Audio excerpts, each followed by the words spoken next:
자, 거의 뭐 지금 얘기할 건 스페인 독감이라고 얘기했지만 이 질병은요 거의 뭐 전 세계에서 가장 많은 사람이 죽은 어떤 전쟁보다도 더 많은 사망자 기록을 갖고 있는 질병입니다. 어마어마하죠. 거의 뭐 1억 명 정도의 사망자가 있었다고 하니까요. 사실 요 질병은요 1918년 세계 1차 대전이 끝날 무렵에 유행했대요. 요게 거의 뭐 전 세계 인구의 3분의 1 정도가 스페인 독감에 감염되었다고 추정을 한대요. 사실 어마어마한 전파력을 갖고 있는 거죠. 이 질병은요 미국 그러니까 1918년 3월 4일 미국 캔자스 지방에서 발생을 했답니다. 미국 캔자스한 기지에서 아침에 병사들이 발열과 두통을 호소한 거예요. 그래서 이게 뭐지? 이게 뭐지? 하고 봤는데 사람들이 아픈 거예요. 근데 대처할 수가 없었던 거예요. 그 이유 중에 하나가 뭐였냐고 하면 처음에는 감기로 시작했거든요. 감기로. 이게 그런데 폐렴으로 번지는 거예요. 이런 경우가 처음이었대요. 그 당시로 보면. 그리고 이게 세균에 의한 감염도 아니고 바이러스에 의한 감염이었기 때문에 전혀 대책이 없었던 거예요. 근데 심지어 치사율도 엄청났죠. 또 그 당시에 세계 1차 대전을 하고 있었기 때문에 전쟁의 특성상 밀접한 상황에서 같이 모여 생활할 수밖에 없었대요. 당연한 거죠. 그래서 미국에서 발생을 했지만 미국과 유럽, 아프리카 군대가 집결해 있던 곳, 또 프랑스에서도 또 이게 번져서 거의 뭐 1918년부터 1919년까지 정말 독감 역사상 유례없는 유행을 타고 쫙 번져나갔다고 해요. 자, 근데 이게 왜 스페인 독감이라고 했냐면 그 당시에 세계 1차 대전 때 스페인은 중립국이었대요. 그래서 전쟁의 상황을 독일이나 혹은 미국보다 중립적으로 이제 보도할 수 있었죠. 신문사에서. 근데 신문사에서 보도를 하는데 전쟁 상황 전시에 전염병이 돌고 있는 거예요. 그래서 스페인의 한 신문사가 이거를 조사했대요. 그래서 자세하게 이걸 좀 파고들어서 스페인 신문에 실었답니다. 이 내용을. 그래서 이 질병이 사람들에게 알려졌고 이 이름이 스페인 독감이 됐대요. 알겠죠? 그러니까 처음에는 연합국 측에서 이게 발생했기 때문에 어떤 소문이 돌았냐면은 이거는 독일에서 생화무기 이거 개발한 거다. 소문이 돌았대요. 이게. 그런데 처음에 연합군에서 돌다가 독일도 같은 질병으로 쓰러지고 죽으니까 이 소문이 나중에 없어졌다고 해요. 진짜로 그래요. 또 요때 미국 또 어떤 프랑스뿐만이 아니고 스페인에도 요 독감이 들어와서 크게 유행을 했는데요. 거의 뭐 마드리드 시민의 3분의 1이 감염이 되었고 이 숫자로만 따지면 800만 명 이상이 독감에 감염됐대요.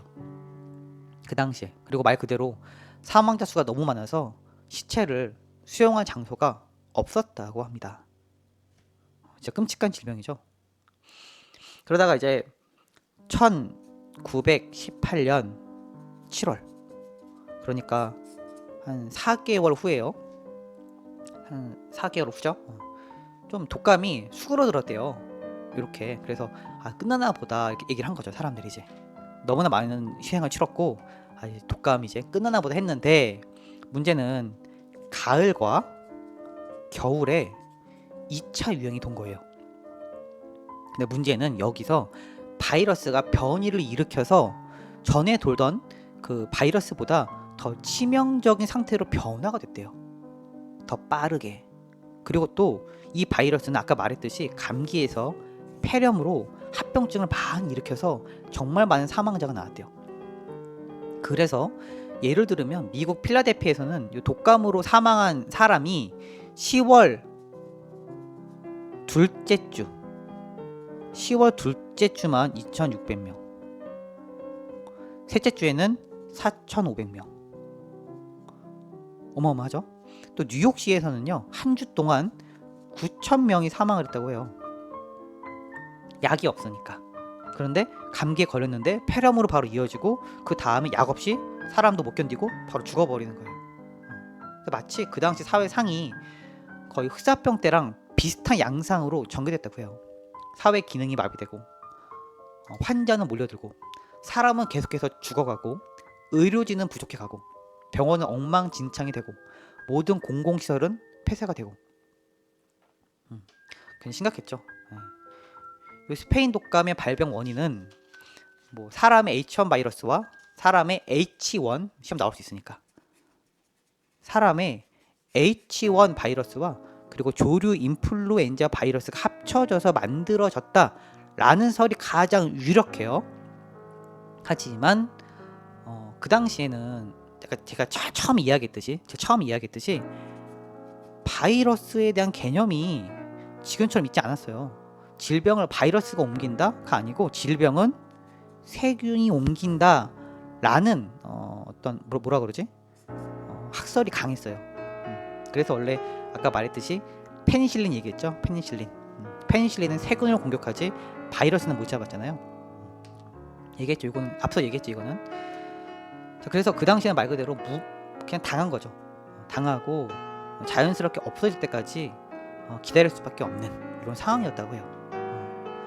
심지어 그 당시에 태어난 아이들의 어떤 뭐라 그럴까 교육 또 이후에 소득 사회적 위치 이런 걸 비교해 보면 그보다 이후에 태어났던 아이들보다 상대적으로 낮았대요. 소득, 교육, 사회적 위치, 경제적 위치도 이전 이후에 태어났던 사람보다 더 낮았대요. 참 충격적인 건 이 스페인 독감은 딱 1년만 돌았다고요. 1년만. 그런데도 어마어마한 피해를 낸 거죠.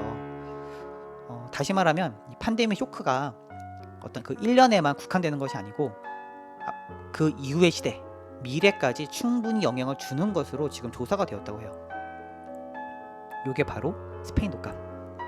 이것도 말 그대로 백신이 나왔던 건 아니니까요.